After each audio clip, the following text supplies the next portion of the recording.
This is a podcast from The Bugle. You sit in the chair, unsure if you're comfortable or uncomfortable, arms constrained under the cape, and you try to avoid your own eyes in the mirror. The artiste behind you snips and hums. You'd asked for something specific, but he seemed dubious and you'd lost confidence. Just the usual, you'd said, and then kicked yourself. You shift uncomfortably. The faux leather squeaks in a sort of flatulent way, and you try to shift again in the exact same way to make it clear that the noise was made by the chair and not your bottom, but it doesn't make the noise again, and you worry it just looks like you're shifting uncomfortably because you did a fart. The artiste steps back, gathering a hand mirror to angle into infinite reflections of the back of your own head, a thing man was not meant to know anything about. You marvel briefly at the technology that has brought us to this point and glance perfunctorily at the reflection. You stop, arrested. It's beautiful. It's perfect. It's the Gargle. Welcome to the Gargle. This is the Gargle, a sonic, glossy magazine to the Bugle's audio newspaper for a visual world. I'm your host, Alice Fraser, and your guest editors for this week's edition of the magazine are returning champion Tiff Stevenson. Hi, hello. A returning champion. I like the idea that I've won something. Sure, I'll take it. Yeah. I'm in London, where yesterday I dressed as if it was October, and that was very stupid of me. I put winter boots on, and the shops are playing is beginning to look a lot like Christmas. I think it's beginning to look a lot like global warming. You guys are supposed to have the hot Christmas, not us. Yeah, there's nothing more Australian than plastic snow melting in 40-degree heat. And new champion, Dan Ilic. Thank you. It's good to be here. My head is sore from the weight of this crown. Thank you. Thank you. I sort of like the idea that you enter a championship already with a crown, and then someone has to Yeah, you got to knock it off. That's the aim of the game. The aim of the game is to take my crown. Come on, come get it. And the front cover this week is 1,000 grifters rushing to the front to figure out how they can make the Middle East situation pay out their rent this month.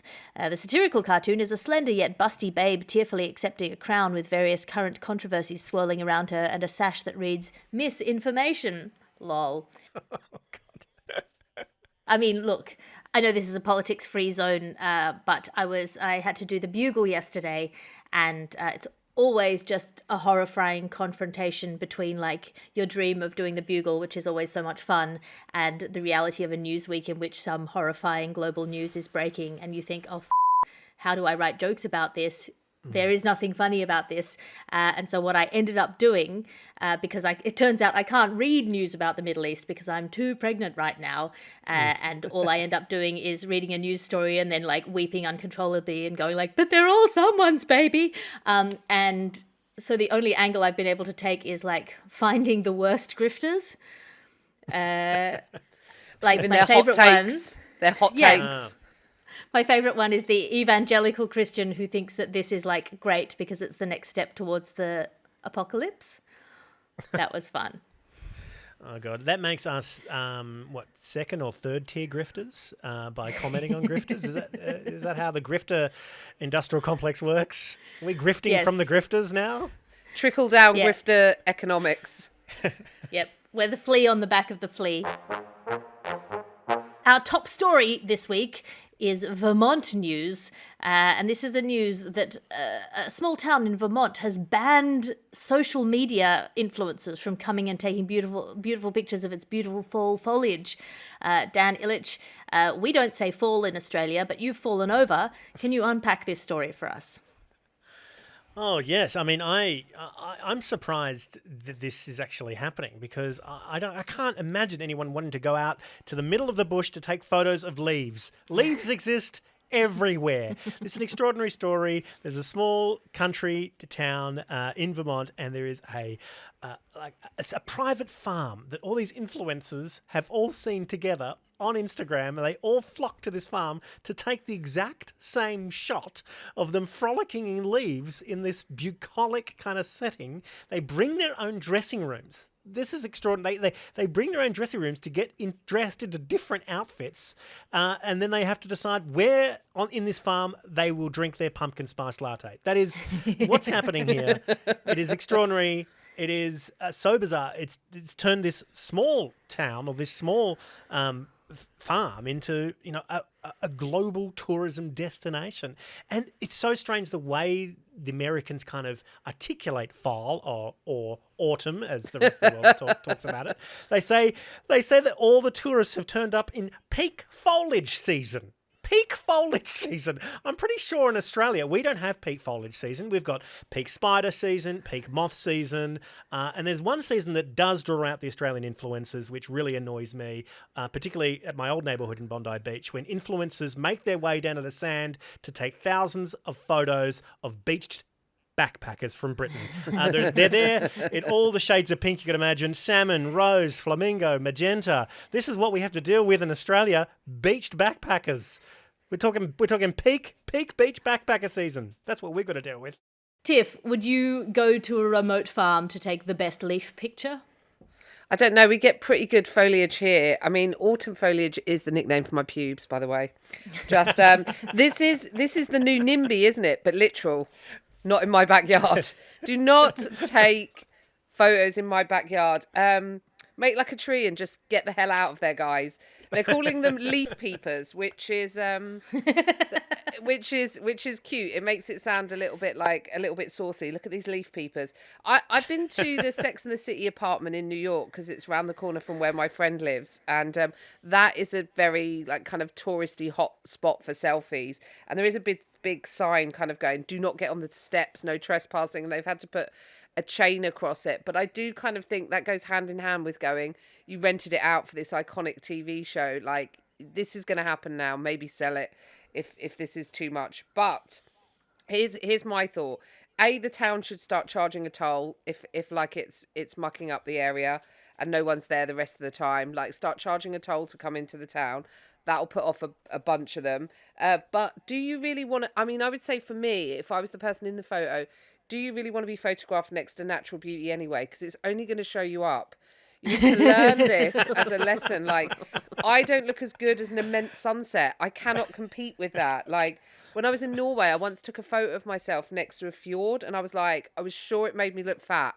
I was just convinced. So next to a lake, you're always... Do you love my lovely lady lumps, or do you love these rolling hills? The rolling hills, the peaks and the valleys. The problem with the fjords is they're losing weight every year. Yeah. Yeah, it's bikini season all year round in the fjords. And next to a lake, you're always going to look unmoisturised. That's just how it is.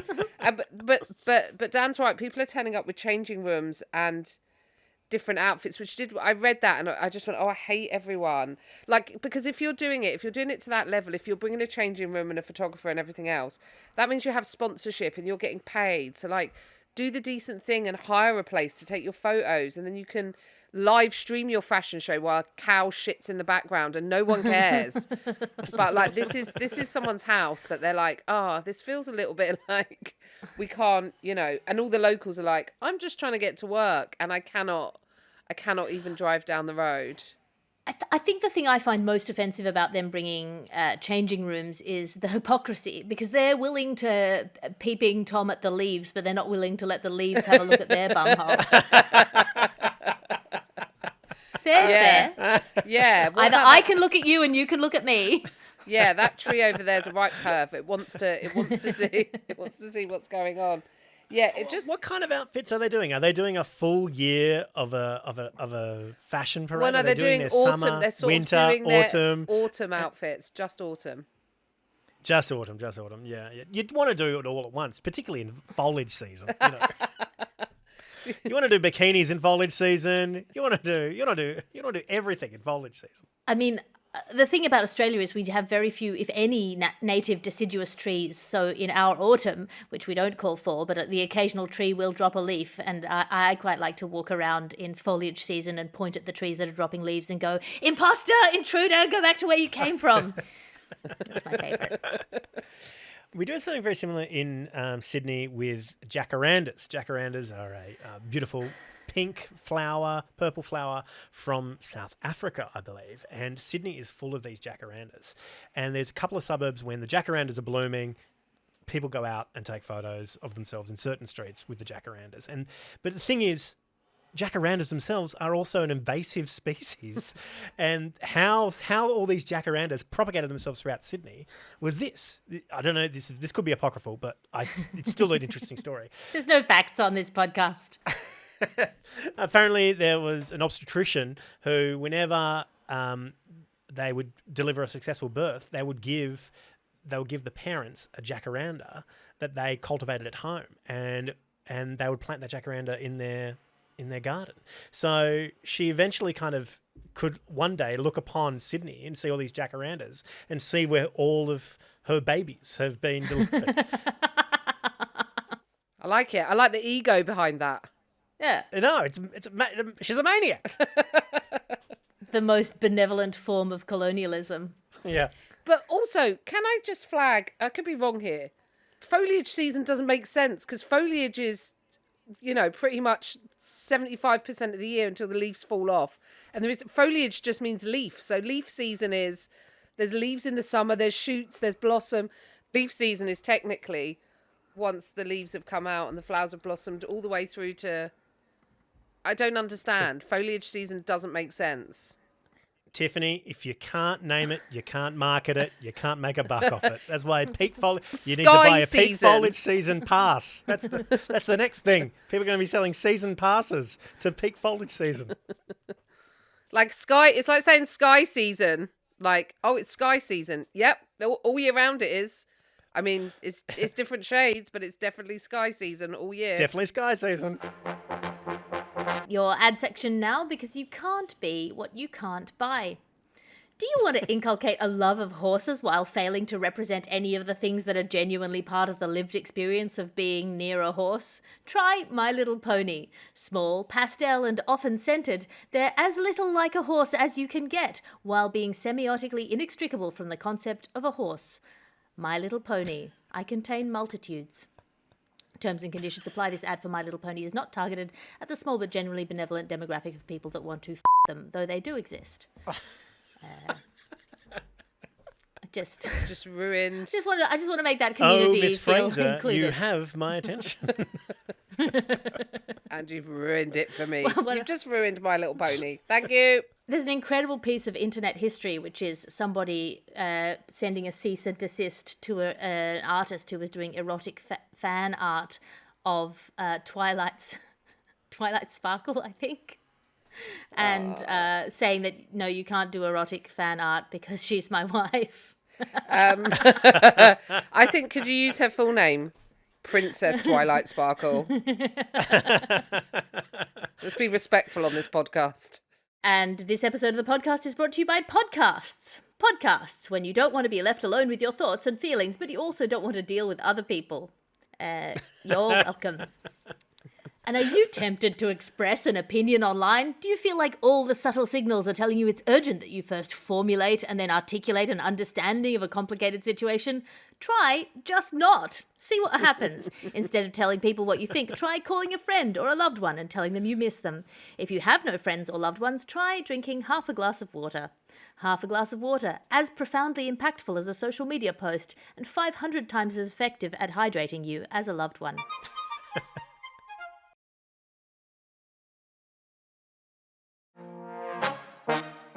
This is the news that teens love LinkedIn, which is not a sentence I ever expected to say. This is the counterintuitive news that teenagers are flocking to LinkedIn, presumably because it's too uncool even for boomers. And isn't that the coolest thing?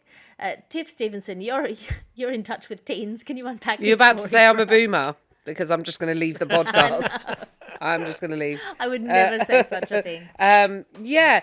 Apparently, to some high schoolers burned out on FOMO and thirst traps, the networking platform is the way social media should be. So there's a little quote here from a guy called Zachary Clifton, which, come on. Zachary Clifton. It's a place for connection and a place for celebration. He's a high school senior and unabashed LinkedIn evangelist. It's such a celebratory, positive, uplifting environment. It's honestly more wholesome to celebrate people's professional or academic success on LinkedIn than to post on Facebook, which errs on the side of gossip or speculation. All right, Zach, chill out, mate. In case you need some generational translation, wholesome is high praise from Gen Z. Look, I don't claim to know much about this site, apart from the fact that it's been unrequitedly chasing me for at least 15 years. And I've just been saying no, and it chases harder. Like I've played hard to get with LinkedIn, and it's really gone for it. I got relentless requests, and I was like, LinkedIn, babe, I'm just not that into you. But since reading this article, I found out the only reactions you can use on a post in LinkedIn are like, celebrate, support, or funny, which frankly are the only responses desperate comedians need. So we should all be on LinkedIn for the likes, the support, or funny. Apparently there's, teachers are encouraging it, kind of going, it's basically a safe social media space. But the risk is not zero. A couple of teens shared that they've encountered grown men who had no qualms hitting on young girls, even with their full names and employers visible, because rule number 542, if a website exists, there will be men being creepy on it. Dan? Yeah, I'm a bit of a LinkedIn person. I love LinkedIn, Tiff, because of those only responses. And I am a desperate, needy comedian. You are correct. For those of you who don't know what LinkedIn is, it's a social media network for professional narcissists who primarily work in business, and their main business is basically projecting how good they are at capitalism. People who love posting on LinkedIn are never not achieving. And the sad, twisted inverse of this is that if you're actually reading LinkedIn, you're probably unemployed looking for a job. This is the yin and yang of LinkedIn. In fact, the great dirty secret of LinkedIn is that hardcore posters often pay ghostwriters to churn out think pieces about how they're achieving daily. It's so weird. It's so weird to think that you're actually achieving. What you're only actually achieving is that you're basically a wanker, and you're kind of projecting to potential employers that you will be a suitable wanker to hire them also to write more LinkedIn posts on behalf of their company. That's it. And for those of you who don't know what teenagers are, they're like toddlers that are horny, and they all used to have jobs down the mines and cleaning chimneys, but that all stopped for some reason. So now they just got idle hands, wondering where can they put their achievements, and this is why they've turned to LinkedIn, because it is a quote from this article, an irony-free zone. Now, Tiffany, you brought up Zachary before. You know how he was saying it's a place for connection and celebration, and we should celebrate our academic achievements. What are you celebrating? Another wedgie-free day, Zachary? Is this what you're hiding from bullies? That's all. It's just, you know, face your bullies. Go back to Facebook. I don't know if you know this, Tiff. You definitely wouldn't, but because you don't saunter around LinkedIn as much as I do. But people just love telling you how honoured and humble they are in their posts. Like I can't imagine how this will translate for teens in school. Like, I'm completely honoured to become bus prefect this month. I'm happy to share that I'm sitting in a new position in Mrs. Madigan's English class. I'm so thrilled to announce that I'm in the top 20 percentile for maths and society. And I'm so humbled to be buying a meat pie and a sausage roll for the year 9s who didn't bring lunch to school. As a matter of transparency, yes, I am in the pocket of big lunch. I mean, what are these kids doing? We need to relax. Are they thanking their fellow classmates for getting them there and supporting them along their journey? You don't do that on LinkedIn. You say how humbled you are, followed up by how amazing you are. That's all that happens on LinkedIn. That's all that happens. The article also kind of mentions that, Gen Z are turning to LinkedIn. I think this is an indictment on journalism, because Gen Z are the eldest Gen Z, they're 25 now. They should have jobs. So just relax. So I run a weekly writers meeting on my Patreon, and this week, so people come in with like a musical, or they're working on some poetry, or they're working on some academic stuff, and it's really lovely because it's like a super diverse group of people, and then we workshop with each other's stuff. And this week somebody brought in their LinkedIn profile, and it was some of the most like productive analysis of like meaning making through words that I've ever participated in. Because like, what are you trying to say, and what is the language available to you? It's just like, what an extraordinary thing. I don't know that I want our teenagers to have access to HR speak, because they've already got too much access to therapy speak, and I feel the combination of the two is so toxically meaningless that teenagers will be completely incapable of communicating with each other in the future. That's so true. This is just like, if you get on LinkedIn as a teen, you are only destined to become a HR manager. That is it. that is it. You That could is be it. working in the bakery and be like, what I feel like I'm bringing to my role today in serving you is my tenacity and my skill with figures. I just want wedding vows to be a combination of HR speak and therapy speak. You know, I'm honoured and humbled to be taking up this new position, setting boundaries and healthy relationship goals with you.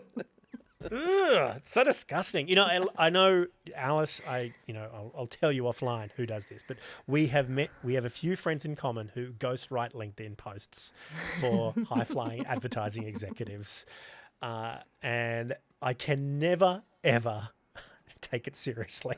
Everything in my body, it prevents me from replying to an advertising executive post knowing that a comedian has written it. And I just want to go, this is bullshit, but I just can't do it. But, you know, I'm close to doing it. I mean, does this count as misinformation is the real question? Because you think it's an executive doing it, and actually it's a comedian. What are you, some sort of clown? Yes, actually, I got an award for it. Now it's time for your reviews. As you know, each week we bring in something to review out of 5 stars. Tiff, what have you brought in for us this week? I would like to review the sloth from the movie Slaughterhouse. Spoiler alert, I'm in this movie. Extra spoiler alert, the sloth is a girl. This sloth, so I'm just going to give you this is a very short-potted review. This sloth is a 3-toed hoe who tears apart an entire sorority. She drives a car, she sunbathes, she slays. She is the moment. She is a slow burn in a fast world. She has fur for days. She is dead, body positive. She is the moment. She is 5 stars. Alpha the Sloth, 5 stars. Go see my film when it comes out in whatever country you're listening. If you're in America, it's already out. And so it's available. So you should go see it. Tiffany, you had me at fur for days. She is hirsute in pursuit. Dan, what have you brought in for us this week? This week I'm reviewing walking, the humble act of putting one foot in front of the other to ambulate from point A to point B. I think it's grossly underrated. I recently had ankle surgery and it came to a shock to me that I wasn't allowed to walk for about 2 weeks. Walking is a bit like oxygen. It's only after you can't have it for a period of time do you truly appreciate it. Walking in 2023 may seem quaint, but it is still a reliable everyday form of transport, especially from getting to the bed to the toilet or to move you closer to snacks. And for all the benefits I thought of walking to get you closer to things, it's also extremely economical for distancing yourself from things like responsibilities and toxic relationships or commitments. In fact, walking away from things is often better than walking right into something. I give walking 4 stars. 4 stars for walking, 5 stars for the homicidal sloth. Also, if you're not in America, I'm sure you have some sort of a VPN situation and can get into America and figure out how to. I cannot endorse that, Alice, but it was out in cinemas in the States. So, and I think it's on various platforms and cinema in various other places. I'm not sure if it's going out in cinema in Australia, but yeah, you will. It's coming. It's Halloween, so you've got to be, when it comes to a sloth, you've got to be patient because it's going to take its time. Halloween season news, and it is ghost writing that we are talking about now. There hasn't been a writer here in 30 years, says the writer with imposter syndrome. This is the news of people who are ghostwriting college papers, people who are paying to have their academic credentials basically written and completed for them. And it's a continuing problem, and we are going to address it now in great seriousness. Dan Ilic, can you unpack this story for us? Yeah, apparently there's a whole billion-dollar industry of people who are paid to write other people's essays for them for university. I had no idea this was a legal thing that you could do. It's legal in Canada. And I guess the reason why I had no idea it's legal because in Australia it's illegal. You could go to jail for it. And I think, well, that's a real bummer. That really nipped my ambitions in the butt to go ahead and start an essay writing business. But, it does say that ChatGPT is taking all these folks' jobs. You got to really feel for them. This article could actually have been written by ChatGPT. We don't know. They did say that that the contract cheating, which is what it's called contract cheating when you write someone's essay, is worth $21 billion. Now, if that figure just plucked out of the air isn't a figure just plucked out by ChatGPT, I don't know what there's no way it could be worth $21 billion, but apparently it is, according to this article. I just think, who cares at this point? There's so much misinformation. Everybody's a dummy. You can go to university all you like, but you're just going to be beaten by some guy who read something once on a PDF dug up in Freedom of Information Act and will completely gazump you with 1,000 harebrained schemes. Anyway, there's no point in learning anything anymore. You might as well just get ChatGPT to write your essay. And, we're all just going to become heads in jars anyway at some point. It doesn't matter. It just doesn't matter. Information is over. Forget it. Learning things is done. We're living in extraordinary times. The ghost in the ghost and machine, the ghostwriter who ghostwrites for the ghostwriter. This is just going to eat its own tail. We might be achieving the singularity through sheer irony. And once you achieve the singularity, you can go on LinkedIn and say, I am so humbled, I've achieved the singularity, but not you do it. Obviously, get your ghostwriter to write that for you. Oh, it's rage-inducing. Like, am I supposed to feel bad for this guy? It's this guy called Bruce Ross, and then brackets, not real name. No shit. Like, that he was getting £20 a page to do this. Then he set up a business, a website called My Essay Writer, that promises students high grades, and he's like oversees a team of 20 full-time writers. And I was supposed to feel bad. Like, firstly, how is this even allowed? Like, it is just straight up cheating. It's got teen movie, I'm paying a nerd to do my homework vibes. And so he was sort of saying that, I've got this team of 20 now, and it, like, it's worth a lot of money.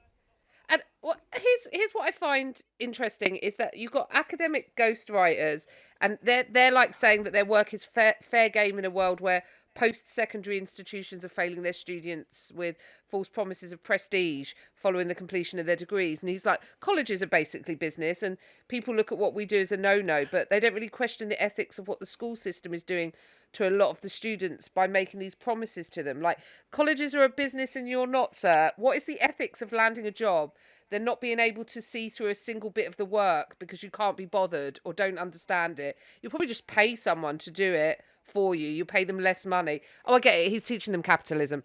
I've got it now. I got it. Just pay someone less to do your work. But the quote on the website is, you shouldn't be spending your best years stressed out over assignments and that have nothing to do with your career goals. Yeah, spend it getting drunk and f***ing everyone. Like, waste in education is what he's saying. This reminds me a little bit of the story in which people who were being asked to help program and train AIs were using AIs to help them, and that this was seen as, not fair play. But it does seem to be a little bit fair play in a world where AI is taking your jobs to get AI to do the job of taking your job. I love the last paragraph of the story where it kind of delves into his own personal story, where he's like, oh, I was once a rebellious teenager, and then I got into a car accident when I was 21, and I changed my ways, and I really knuckled down, and I really took learning seriously, and I went from being what a teacher thought I was an English as a second language student to winning second prize in a provincial newspaper writing contest 4 years later. And now I'm a professional criminal. And he goes on to say, you know what? I think I can help other kids achieve their goals just like I did. And like, okay, well done, Ross. He says in it, he says, Ross acknowledges that the AI tools such as ChatGPT could be a threat to his work, noting he's seen a slight drop in demand in recent months. In anticipation, this is chef's kiss.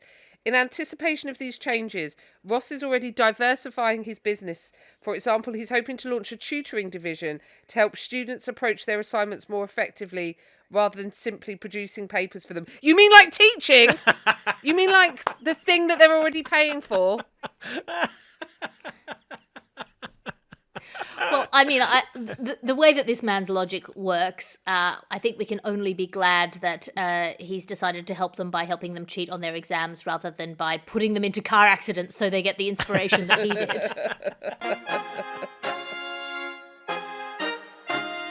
Fake kidnapping news now.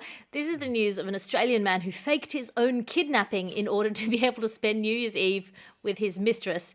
He is now having to literally pay back $10,000 for the police hours used trying to find him when his partner reported him missing. Tiff Stevenson, can you've done. I've been in a relationship on New Year's Eve. You've been in a Tiff Stevenson, you've been in a relationship. Can you unpack this story for us? Well, his name is Paul Lira, which is a great name because it's got the word Lear in it, but also, Italian tender. And he's got to pay a lot of that as a fine. Not Italian, but $10,000 Australian dollars for 200 hours worth of police work. So this is men being shits news, really. That's what we should call this section, men being shits. 35-year-old tradesman went to meet his mistress on December 31st, but lied to his partner about meeting with his financial guy. Like, there's the first flat. Like, it's New Year's Eve. Who's meeting with their financial guy? Like, at the very least, you should be like, that's code for coke dealer, right? What's going on here? That's it. In a moment of desperation, the pair sent his partner a text to buy time, but the message blew up. I'm not sure about this euphemism here. Are they saying while they were coming? Like, what do you mean by a moment of desperation? Yeah, I don't know. But that, like, it's time for you to go home. I know, let's send a hostage. So this was the text. It said, thank you for sending Paul to me. Now payback is a bitch. Bye-bye. We will keep him with us until morning. When he gives us his bike, we'll call it square. Like, how much has this guy low status himself? Oh, like, how much do you reckon we can get for me on the open market, babe? I don't know. Maybe like a push bike and a couple of Lamingtons. Thank you for my Australian accent. You're welcome. But, like, that's the level I'm afraid I'm going to have to end this podcast. That was incredibly offensive. I'm gonna have to leave. But that's the kind of low ball that he's gone in at. But still, there was no flag from his partner going, they want a push bike for... I should just go to the police rather than going, this guy is clearly cheating on me. He's a real piece of shit. He's gone to meet his drug dealer / financial guy. Anyway, so they basically set up a whole thing, and then even when the police found them, he claimed to have been taken by a group of unknown Middle Eastern men who later let him go just because they just let him go. So we're like, we don't need the bike. Yeah. Well, as a semi-known Middle Eastern man myself, I would let them go. Yeah, I would let him. I don't want that guy in my house. yeah. Just some Middle Eastern guy going, why won't you leave my house? keep your f***ing bike, mate. I know nothing about finance. Please go away. Tiff, I totally agree with you. If I'm telling my partner I'm going to go see my financial guy, the only way I'm telling him is with a wink and a touch to the nose. So that is it. And I'm sure, like, if my partner said that to me, she's going to see her financial guy, be like, yes, you are going to see your financial guy. It is New Year's Eve, baby. I've got some money to invest. Let me give you $700, please. Don't come back without anything wrapped in foil. That is it. The funny thing is, this guy got caught by the police barricade. And got questioned. He's like, "Oh yeah, you're looking for me." Oh, of course. That's the dumbest thing. It's amazing. Yeah. Anyway, what I did enjoy, the best thing about this story was the statement that the lawyer gave to the press. It said, Mr. Lira continues to enjoy the support of his family, partner, and wishes to move forward with his life as a productive member of the community.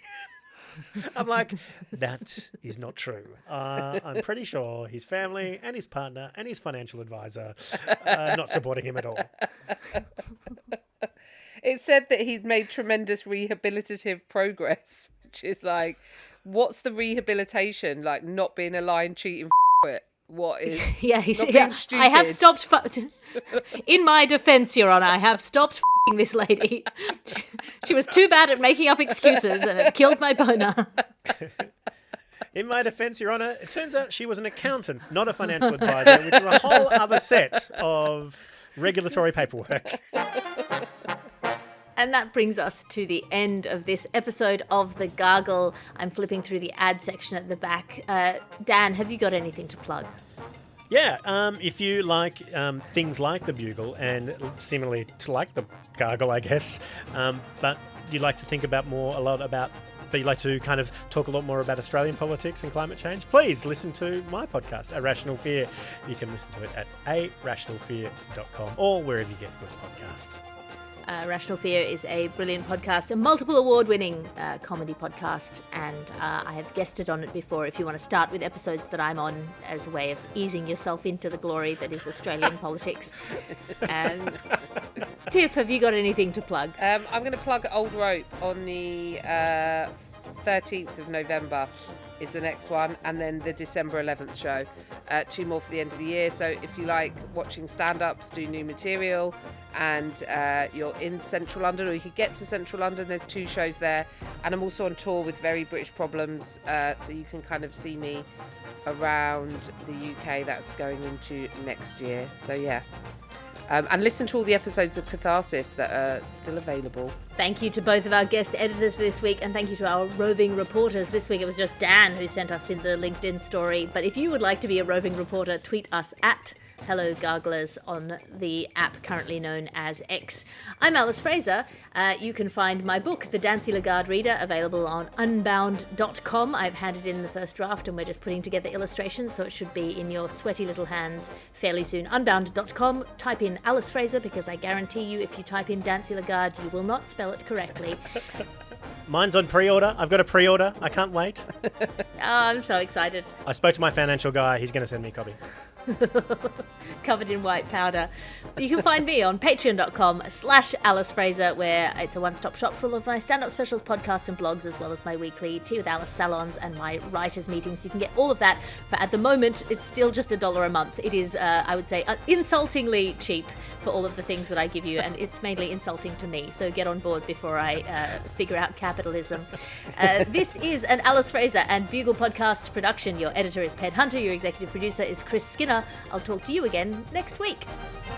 You can listen to other programmes from The Bugle, including The Bugle, Catharsis, Tiny Revolutions, Top Stories and The Gargle, wherever you find your podcasts.